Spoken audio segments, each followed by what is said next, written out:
Assalamualaikum warahmatullahi wabarakatuh. Selamat sore, salam petani Indonesia.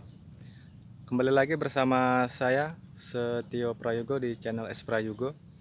Hari ini kita lagi melakukan proses penanaman part 2, karena kemarin kita sudah melakukan proses penanaman kurang lebih sekitar 1000 pohon.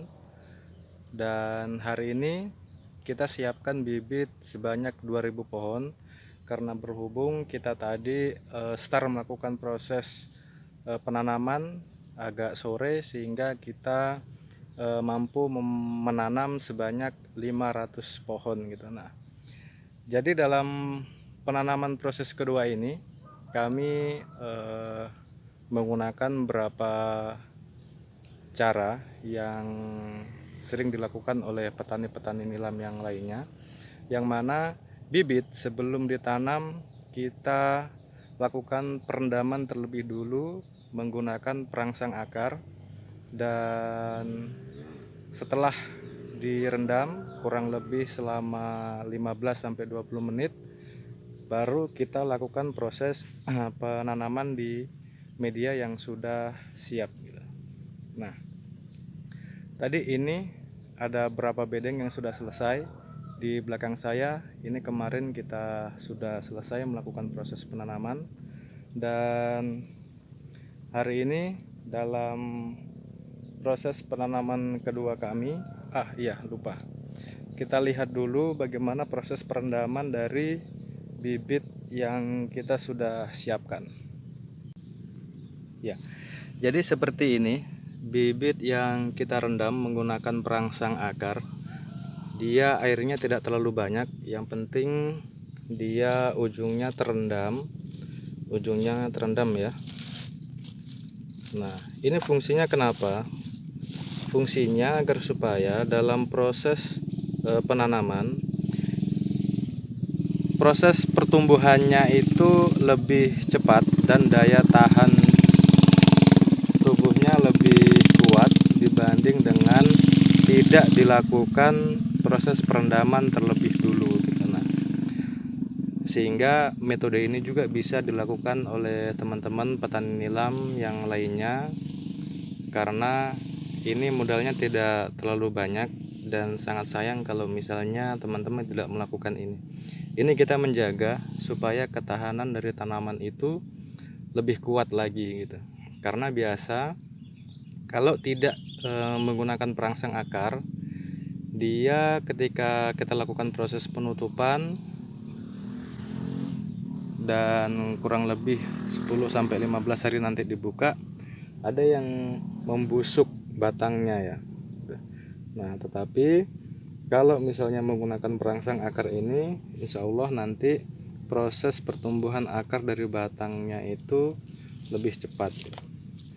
Nah, kami tadi mengambil bibit. Ini bibit kami. Sengaja kami ambil yang sudah tua dan sudah banyak yang bercabang. Nah, seperti ini. Karena di lokasi kami sudah siap panen, dan sebelum kita lakukan proses pemanenan kita ambil terlebih dulu untuk bibit. Nah, seperti ini. Nah, ini nanti kita akan tanam di lokasi yang sudah siap. Nah, proses pengambilan bibit juga ini kami mengambil bibit yang lebih tua supaya daya tahan tubuhnya juga lebih kuat dibanding dengan bibit yang masih muda gitu.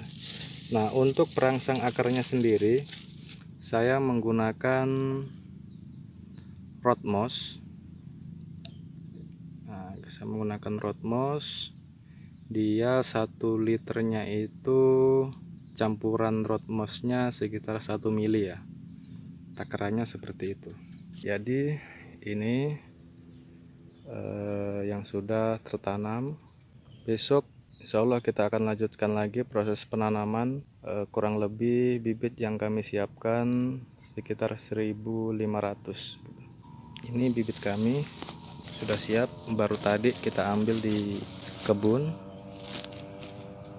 Apanya? Masih kurang.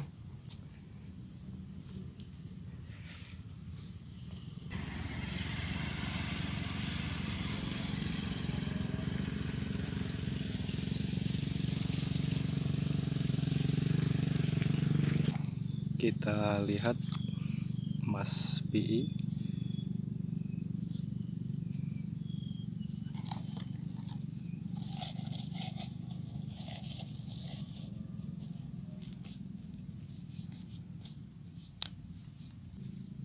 Tua sekali bibitnya, tebal sekali daunnya.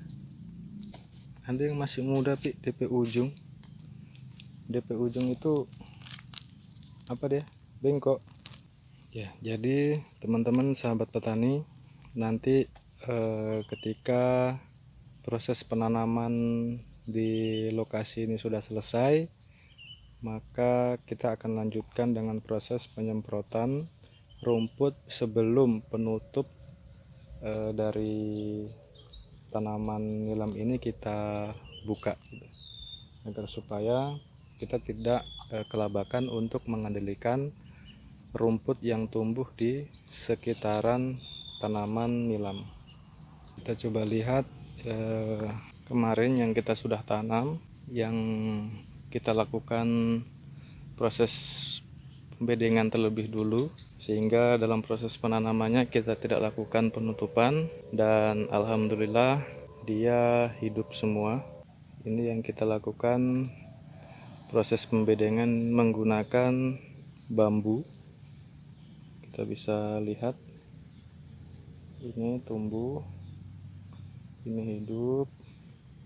Hanya saja karena ini tanah berpasir dan tadi malam juga hujan, sehingga daunnya ini terkena percikan debu dari tanah pasirnya gitu. Nah, rencananya nanti kami akan lakukan proses penyemprotan yang fungsinya untuk membersihkan kotoran tanah yang menempel di daun seperti ini gitu, supaya proses fotosintesisnya dia lebih cepat. Jadi alhamdulillah ini hidup semua. Jadi teman-teman semua nanti bisa kita saling berbagi informasi dari apa yang sudah saya lakukan bersama teman saya, dan nanti kelanjutan dari proses penanaman ini terus kami buatkan informasinya dan tahapan-tahapan dalam proses, mulai dari penanaman, kemudian pengendalian rumput, hingga perawatan dari tanaman nilam itu sendiri kita akan pantau, hingga proses pemanenan yang nantinya kita akan lakukan ketika sudah masuk pada masa panen. Terima kasih kepada semua teman-teman sahabat petani. Kami mohon saran dan masukan kepada sahabat-sahabat petani nilam yang sudah senior untuk bisa berbagi cara dan teknik untuk merawat dari tanaman nilam itu sendiri. Oke, sekian dari saya. Mohon maaf jika ada yang salah dari saya. Saya akhiri. Assalamualaikum warahmatullahi wabarakatuh. Salam petani, daulat tani.